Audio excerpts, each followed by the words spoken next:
Friends, welcome to our channel.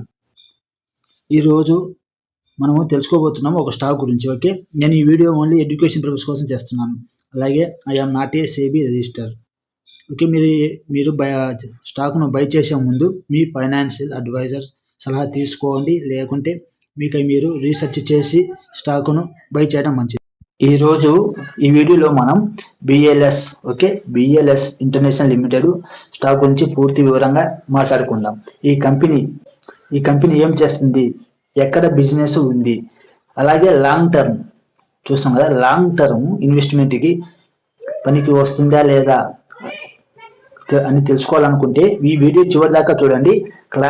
చాలా క్లారిటీగా వస్తుంది. ఓకే, ముందుగా మనము బిఎల్ఎస్ ఇంటర్నేషనల్ లిమిటెడ్ అంటే ఏమిటంటే మనం చూసుకున్నాం. ఇది ఏం చేస్తుంది అంటే వీసా, ఓకే, పాస్పోర్ట్, అలాగే సిటిజన్ సర్వీస్ ఉంది కదా, ఇది ఇవ్వడం అందించే కంపెనీ. ఇది సింపుల్గా చెప్పాలంటే గవర్నమెంట్కి మరియు అంబాసిడర్స్కి సపోర్ట్ సర్వీసు అందించే కంపెనీ. ఉదాహరణకు మనము ఇక్కడ ఎగ్జాంపుల్ మనం చూసుకున్నట్లయితే visa, okay, visa applications, passport renewal.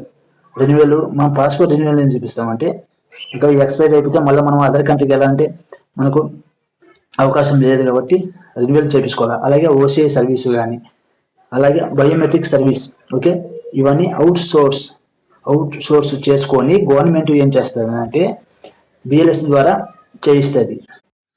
దీన్ని బట్టి మనకి ఏమర్థమైందంటే ఇది ఇప్పుడు మనం టూర్ ఉంటాయి కదా, టూర్కి వెళ్ళాలా కానీ అదర్ కంట్రీలో మనము, ఓకే, వాటికి సంబంధించిన మొత్తం ఇదేంటంటే చూసుకుంటుంది అన్నమాట.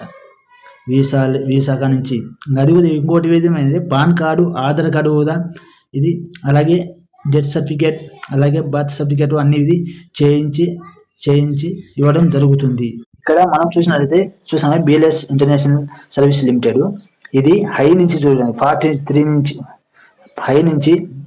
43% అంటే డౌన్ అవడం జరిగింది. ఇది మనకేంటంటే మంచి ఆపర్చునిటీ, ఓకే, ఒక అదృష్టం దొరికింది అంటారు కదా, అట్లా ఆపర్చునిటీ ఒకటి అన్నమాట. మనం చూడాల్సింది కంపెనీ ప్రైస్ చూడాలి ఇక్కడ. ఓకే, కంపెనీ ప్రైస్ చూడకూడదు, మనం కంపెనీ బిజినెస్ చూడాలి. ఇక్కడ కంపెనీ బిజినెస్ అనేది మనం చూడాలి ఎప్పటికైనా కంపెనీ మనం బై చేసే ముందు. అలాగే ఎవరైనా కానీ కంపెనీ హైలో ఉన్నప్పుడు, తర్వాత బాగా ట్రెండ్లో ఉన్నప్పుడు చెప్పడం జరుగుతుంది ఎవరికైనా. కానీ మనం ఏంటంటే చాలా అదిగో 43% కింద మనకు దొరకడం అనేది నేను మీకు వీడియో చేసి చెప్తున్నాను. ఓకే, కంపెనీ బ్యాక్గ్రౌండ్ చూసినట్లయితే ఇది 2005లో దీన్ని ఫౌండేట్ చేయడం జరిగింది. అలాగే హెడ్ క్వార్టర్ వచ్చేసి న్యూఢిల్లీ, మన న్యూఢిల్లీనే హెడ్ క్వార్టర్ ఉండడం జరిగింది. అలాగే ఆపరేషన్ కంపెనీ అనేది సర్వీస్ అనేది 60+, ఓకే, 60+ కంట్రీస్లో ఇది దీని బ్రాంచెస్లో దీని సర్వీస్ ఇవ్వడం జరుగుతుంది. క్లయింట్ చూసినట్లయితే government, okay, governments, ambassadors, diplomatic machines అనమాట. ఇది ఇండియన్ బేస్డ్ గ్లోబల్ కంపెనీ. ఇది గ్లోబల్ కంపెనీ, ఒక స్టేట్కి సంబంధించింది కాదు, ఒక దేశం గ్లోబల్ కంపెనీ. ఇది గవర్నమెంట్ కూడా దీనికి ఏంటంటే పుష్ చేయడం జరుగుతుంది, అంటే ఆర్డర్ ఇవ్వడం జరుగుతుంది. మొన్న రీసెంట్గా 1 days బ్యాక్ దీనికి బీహార్ నుంచి ఆర్డర్ వచ్చింది. అది కూడా మీకు చెప్తాను. చూడండి sir company, okay, business model చూసినట్లయితే company pre application free model. ఈ డబ్బులు ఎక్కడి నుంచి వస్తుంది అంటే మెయిన్ వీసా ఉంటాయి కదా, వీసా కానీ పాస్పోర్ట్ కానీ అప్లికేషన్ అనేది దానికి ఫీజు వస్తుంది. అలాగే లాంగ్ టర్మ్ గవర్నమెంట్ కాంట్రాక్ట్స్, ఒకసారి కాంట్రాక్ట్ వచ్చిందంటే లాంగ్ టర్మ్ కాంట్రాక్ట్ వస్తూనే ఉంటాయి ఈ కంపెనీకి, ఎందుకంటే గ్లోబల్ కదా ఇది, అందుకు. అదే ఒకసారి కాంట్రాక్ట్ వస్తే కన్నా 5 నుంచి 10 years వరకు business. Asset light model. Asset ఏమైనా ఫ్యాక్టరీ హెవీ మిషనరీ అవసరం లేదు. ఇదేమైనా ఇంజనీరింగ్ కంపెనీ, ఇన్ఫ్రాస్ట్రక్చర్ చెందింది కాదు కదా. ఇన్ఫ్రాస్ట్రక్చర్ చెందిందంటే అన్ని జేసీబీ నుంచి పెద్ద మిషనరీ కానీ ఫ్యాక్టరీలు కానీ అన్ని చేసి పెట్టుకోవాలి. కానీ ఇది ఏం లేదు, ఒక రూమ్లో సెట్ చేసుకున్నామా, సిస్టమ్ చేసామా, ఓకే, దాన్ని సైబర్ సెక్యూరిటీ అనుసంధానం చేసామా, తర్వాత మనం బిజినెస్ చేసామా అన్నట్టుంటుంది కంపెనీ. చూడండి సార్, గ్లోబల్ ప్రెజెన్స్ అనమాట. కంపెనీ గ్లోబల్ ప్రెజెన్స్ ముందే ఆల్రెడీ మేము చెప్పారు కదా గ్లోబల్ కంపెనీ అని. ముఖ్యమైన రీజన్స్ ఉంటాయి. యూరప్ చూస్తున్నాం కదా, Europe, middle east, Asia, America, Africa, ఇలాంటి పెద్ద అన్ని దేశాలలో ఇది వర్క్ చేయడం జరుగుతుంది, అంటే ఇది సర్వీస్ ఇవ్వడం జరుగుతుంది. ఓకే, అలాగే మనం ఇక్కడ చూసినట్లయితే గ్లోబల్ ట్రావెల్ పెరిగిందంటే ఇక్కడ గ్లోబల్ ట్రావెల్ పెరిగితే ఏమవుతుంది, బిజినెస్ కూడా పెరుగుతుంది, ప్రాఫిట్ వస్తాయి, మార్జిన్ వస్తాయి, అలాగే కంపెనీ గ్రోత్ కూడా పెరగడం జరుగుతుంది. అలాగే కంపెనీ బిజినెస్ చూడండి చాలా గ్రేట్ అని చెప్పడం జరుగుతుంది, ఎందుకంటే దీనికి గవర్నమెంట్ సపోర్ట్ ఉంది. ఓకే, అలాగే ఆధార్ కార్డు, పాన్ కార్డు ఇవన్నీ చెప్పే కదా already, death certificate, birth certificate ఇవన్నీ ఇది సర్వీస్ ఇవ్వడం జరుగుతుంది. ఇక్కడ కంపెనీ ఇక్కడ ఏం చేస్తుంది, revenue growth, profit margin, depth, cash flow ఇవన్నీ కంపెనీ గురించి మొత్తం మాట్లాడుకుందాం మనం. ఓకే, ముందుగా మనము మార్కెట్ క్యాపిటల్ చూస్తున్నాం కదా, మార్కెట్ క్యాపిటల్ చూసినట్లయితే 11,708 crore ఉండడం జరిగింది. అలాగే కరెంట్ ప్రైస్ వచ్చేసి మనము ఓకే 284. అలాగే మనం ఇక్కడ లో హై చూసుకున్నట్లయితే ఇక్కడ లో హై చూసుకుంటున్నాం కదా, హై వచ్చేసి 52 week high. Okay 52 week high మనం చూసుకున్నట్లయితే 465. అలాగే లో చూసుకున్నట్లయితే 277. ఓకే, స్టాక్ పీజ్ చూసినట్లయితే ఇక్కడ మనం చూస్తున్నాం కదా, స్టాక్ పీజ్ 19.5, కానీ మనం ఇండస్ట్రీ పీజ్ చూసుకుంటే చాలా తక్కువ ట్రేడ్ అవ్వడం జరుగుతుంది. ఇండస్ట్రీ పీజ్ వచ్చేసి 39.7 అనమాట. అలాగే మనం ఇక్కడ బుక్ వాల్యూ చూసుకుంటే 51, ఇది డివిడెండ్ కూడా 0.34గా ఇవ్వడం జరుగుతుంది. అలాగే ఫేస్ వాల్యూ వచ్చేసి 1, అలాగే డెప్త్ ఈక్విటీ అంటే 0.19 lakh దీనికి అప్పులు ఉన్నాయి. అలాగే ఎంట్రన్స్ వాల్యూ చూసుకుంటే 337, ఎంట్రన్స్ వాల్యూ కంటే కింద మనం దానికంటే తక్కువ మనం ట్రేడ్ అవ్వడం చూస్తున్నాం ఇక్కడ. ఓకే, రిజర్వ్ చూసుకున్నట్లయితే ఇక్కడ చూస్తున్నాం కదా 2,889 షేర్గా ఉండడం జరుగుతుంది. ఓకే, ఇంకా మనము ఇయర్లీ ప్రాఫిట్ లాస్ మనం చూసుకున్నట్లయితే ఇయర్లీ చూడండి, సేల్స్ చూసారు ఇక్కడ, సేల్స్ చూసినట్లయితే మనం ఇక్కడ ఇంక్రీజ్ అవుతూ ఉన్నాయి, కొంచెం డిక్రీజ్ అవుతున్నాయి, 1,500, 1,600, 22,000. ఓకే, టోటల్ 12 month మనం చూసినట్లయితే 2,653 షేర్గా మనం సేల్స్ అవ్వడం జరిగింది. అలాగే ఆపరేటింగ్ ప్రాఫిట్ మార్జిన్ మనం చూసినట్లయితే ఈ విధంగా మనం ఇంక్రీజ్ అవ్వడం జరుగుతుంది. అదే అదర్ ఇన్కమ్ కంపెనీ చూడండి, అదర్ ఇన్కమ్ కూడా మనం సంపాదించడం జరుగుతుంది. చూసారా 1915, 1940, 80, 83 ఎవ్రీ ఇయర్ ఏంటంటే ఇంక్రీజ్ అవ్వడం జరుగుతుంది ఇక్కడ. అలాగే ఇక్కడ ఇంట్రెస్ట్ చూడండి, ఇంట్రెస్ట్ కూడా మనం ఇది డిక్రీజ్ అవ్వడం జరిగింది 47 నుంచి 33 కంపెనీకి.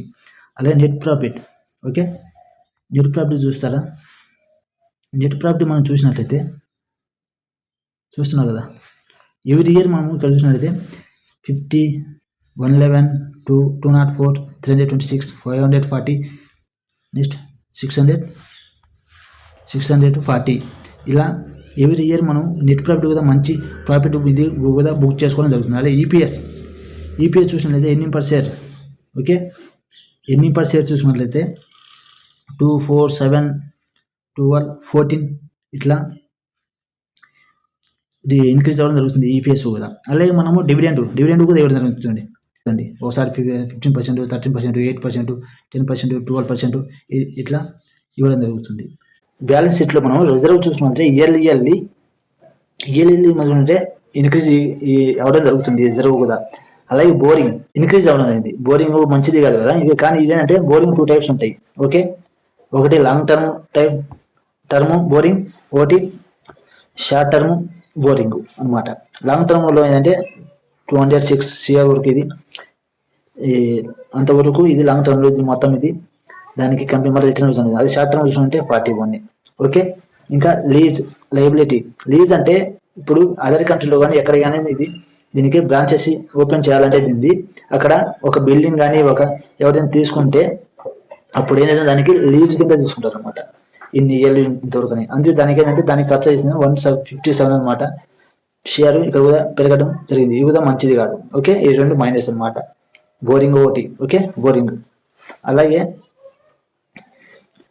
ఇక్కడ చూడండి ఇన్వెస్ట్మెంట్ ఫిక్స్డ్ అసెట్ మనం చూసాం కదా, ఫిక్స్డ్ అసెట్స్ చూసినట్లయితే కంపెనీకి పెరుగుతూ ఉన్నాయి అంటే ఓకే పెరుగుతూ ఉంటున్నాయి. ఫిక్స్డ్ అసెట్స్ ఏమొస్తుంది చూడండి, ఇక్కడ మనం ఏం చూద్దాం. కంపెనీ అటువంటిది అంటే దీనికి ఎక్కువ బ్రాంచెస్ కావాలంటే ల్యాండ్ కావాలా, ఓకే అంటే వాటికి ఉండడానికి ఒక బిల్డింగ్ కోసం. అలాగే ఏం చేయాలంటే దానికి ఉండే బిల్డింగ్లు ఏం పెడతారు ఫర్నిచరు, కంప్యూటర్స్ ఇవి ఉంటాయి కదా వాటికి సంబంధించింది. మన ల్యాండ్ ఇక్కడ చూసినట్లయితే ఇక్కడ ల్యాండ్ కూడా పెరగడం జరుగుతుంది, ల్యాండ్ మీద కూడా ఇన్వెస్ట్మెంట్ చేయడం. అలాగే బిల్డింగ్ కూడా ఇక్కడ 15 నుంచి 25, ఓకే పర్వాలేదు. ప్లాంట్ మిషనరీ లేదు, మిషనరీ అవసరం లేదు మీకు, ఈక్విప్మెంట్ దానికి సంబంధించినవి. అలాగే కంప్యూటర్స్ 4 నుంచి 6 వరకు ఉంటుంది, ఓకే. అలాగే బిల్డింగ్ కోసం ఫర్నిచర్ ఫిట్టింగ్ అవి దాని మీద ఖర్చు చేయడం జరిగింది. ఇన్వెస్ట్మెంట్ చూసినట్లయితే ఇక్కడ కూడా మంచిగానే ఇన్వెస్ట్మెంట్ జరుగుతుంది, కంపెనీ ఇన్వెస్ట్మెంట్ మంచిగానే జరుగుతుంది. అలాగే ఇదిందా క్యాపిటల్ వర్క్ ఇన్ ప్రాసెస్ అంటే 12 lakh వరకు దీనికి ఇంకా పని జరుగుతూ ఉంది, దీనికి అప్పగించింది అనమాట. దీనికి వచ్చిన ఆర్డర్లో ఇంకా జరుగుతూ ఉంది. క్యాష్ ఫ్లో చూసినట్లయితే నెట్ క్యాష్ ఫ్లో -131, దీనికి ఏం చూడండి 13 30 347 మైనస్ ప్లేస్లో అట్లా ఉంది. క్యాష్ ఫ్లో అనేది ఏ కంపెనీకైనా కానీ ఒక రిజర్వ్ లాగా ఉండడం, కానీ ఇక్కడ చూస్తే 131, ఇది ఒకటి minus point, okay company minus point. అలాగే క్యాష్ కన్వర్జేషన్ సైకిల్ చూసినట్లయితే ఇక్కడ కూడా మనము ఈ డెబిటర్ డేస్ ఉంది కదా, ఇది 8, 9, 20, ఇది కూడా మైనస్ ఇక్కడ, ఓకే.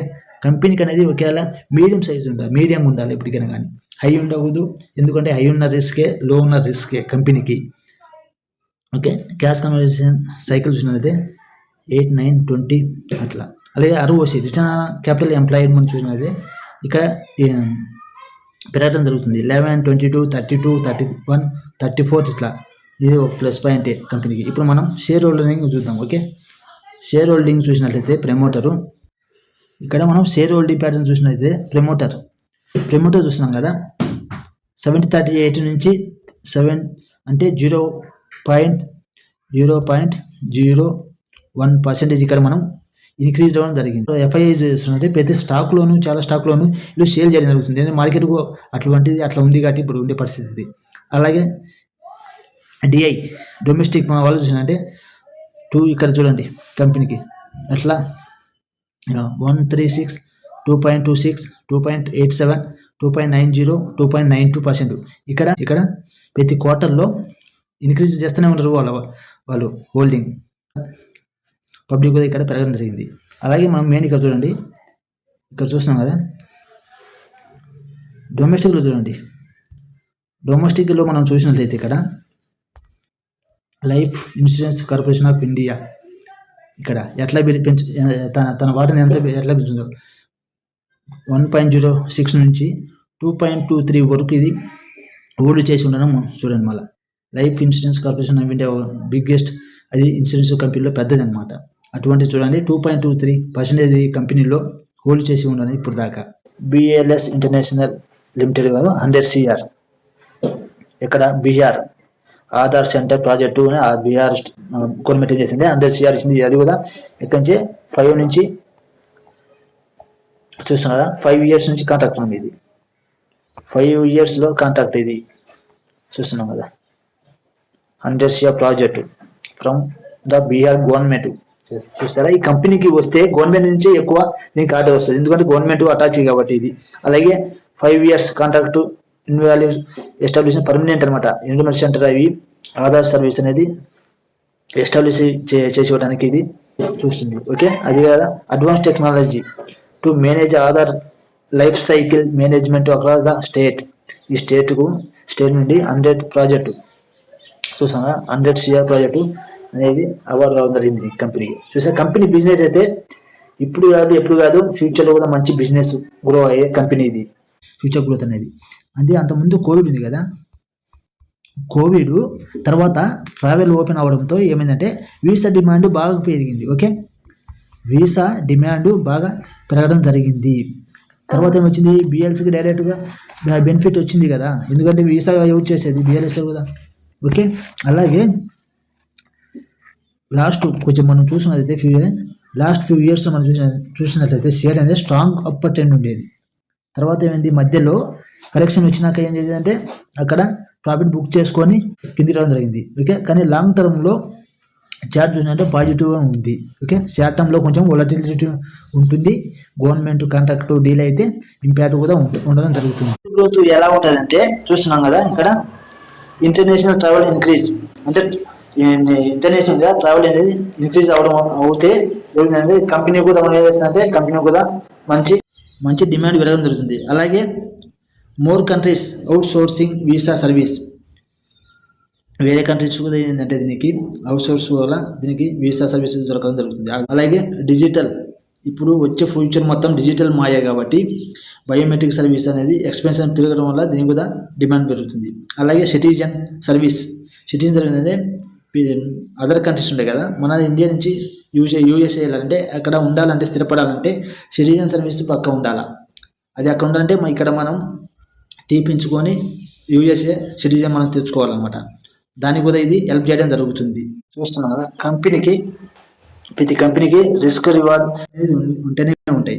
అలాగే దీనికి రిస్క్ ఏం చూసినట్టే గవర్నమెంట్ డిపెండ్సీ ఎక్కువ దీనికి, ఎందుకంటే వీసా ఇవన్నీ గవర్నమెంట్ అండర్లో ఉంటుంది కాబట్టి అది ఏ కంపెనీకి ఇవ్వాలనుకుంటే ఆ కంపెనీకి ఇవ్వచ్చు. అలాగే కాంట్రాక్ట్ రెన్యువల్ రిస్క్ ఉంటుంది. ఓకే, కాంట్రాక్ట్ మన ఈ కంపెనీ అనేది వేరే దేశాలతో కాంట్రాక్ట్ దీన్ని చేసుకోవాలన్నమాట. అలాగే రెగ్యులారిటీ చేంజ్ కూడా మనం జరుగుతుంది. అలాగే కాంపిటీషన్ ఫర్ విఎఫ్ఎస్ గ్లోబల్ లాంటి కంపెనీస్ కూడా ఉన్నాయి కాబట్టి ఇది కాంపిటీషన్ కూడా ఇది ఒకటి పెద్ద. అలాగే ఓ పెద్ద కాంట్రాక్ట్ పోతే ఇది ఏంటంటే ఓన్లీ స్మార్ట్ టైం ఇంపాక్ట్ ఉంటుంది, అంటే స్మార్ట్ టైం టర్మ్ ఇంపార్టెంట్ ఉంటుంది. లాంగ్ టర్మ్ మటుకు కంపెనీ మంచి గ్రోత్ ఉండడం జరుగుతుంది కంపెనీ.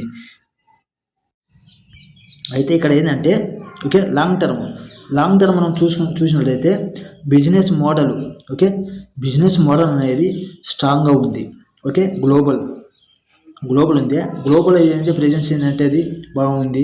అలాగే వాల్యుయేషన్ అంటే కంపెనీకి వాల్యుయేషన్ ఉన్నప్పుడు ఏం చేస్తుందంటే హైలో ఎంట్రీ అవ్వకూడదు. ఓకే, ఎంట్రీ అయితే రిస్క్, అది మీరు లో ఉన్నప్పుడు దాని వాల్యూ లో ఉన్నప్పుడు మీరు బై చేయడం మంచిది.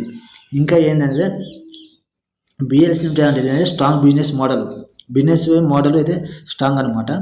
అలాగే గ్లోబల్ డిమాండ్ అనేది బేస్డ్ కంపెనీ, గ్లోబల్ డిమాండ్ అనేది ఉన్న బేస్డ్ కంపెనీ. అలాగే లాంగ్ టర్మ్ పొటెన్షియల్ ఉంది. ఓకే, లాంగ్ టర్మ్లో పొటెన్షియల్ ఉంది, కానీ బ్లైండ్గా ఇన్వెస్ట్మెంట్ చేయమాకండి. ఓకే, బ్లైండ్గా ఇన్వెస్ట్మెంట్ చేయకండి. అలాగే బ్లైండ్గా ఇన్వెస్ట్మెంట్ చేయకండి. వాల్యుయేషన్ ఓకే అండ్ రిజల్ట్స్ చూడాలా. ఓకే సార్, ఈ వీడియో మీకు ఎడ్యుకేషన్ పర్పస్ మాత్రమే. నేను సెబీ రిజిస్టర్ని కాదు. ఓకే, అడ్వైజర్ కాదు. అలాగే ఇన్వెస్ట్ చేసే ముందు మీ ఫైనాన్షియల్ అడ్వైజర్ని సంప్రదించండి. ఓకే, ఈ వీడియో నచ్చితే లైక్ చేయండి, షేర్ చేయండి. స్టాక్ మార్కెట్ అప్డేట్ కోసం ఈ ఛానల్ని సబ్స్క్రైబ్ చేసుకోండి. Okay, thank you.